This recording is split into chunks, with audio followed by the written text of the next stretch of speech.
Omakadebona bomkhondo wesizwe Free State bathi bayaqhubeka nokuphila ngaphansi kwesimo esingesihle phakathi kwezinto abakhala ngazo ukungathunyelwa kwezidingo emphakathini kanye nokungafezwa kwezethembiso zezibonelelo osekade bezilindile.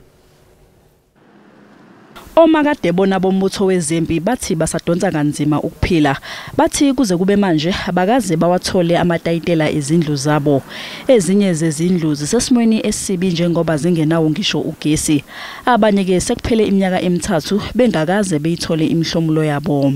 The fees of the children are not being paid from 2019 up until today. The transport of the children is not being paid from 2019 up until today. Where did that money go to? What are they doing about that? Bafuna ukuchushiswa ngamakhono, bafuna nokuthi kwakhiwe ihhovisi elizobhekana ngqo nezidingo zabo. Enyangeni ezintathu ezedlule bake bakhulumisana nesekela likaMengameli ngalolu daba uDavid Mabuza. Bamashelana semahhovisi kahulumeni wase Free State ukuyothumela uhlu lwezikhalo. Our houses, they are not in good standard. We've got problem of infrastructure. The problem of the roads. Uhulumeni uthi usazokwenza isiqiniseko sobunikazi bomuzi ngaphambi kokuthi ukhiphe amatayitela.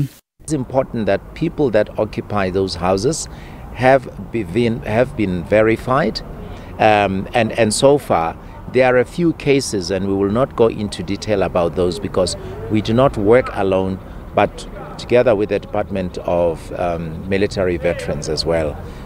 Uhulumeni uthi uyazizwa izikhalo zomakadebona bombutho wezempi kanti usazama ngayo yonke indlela ukuzixazulula.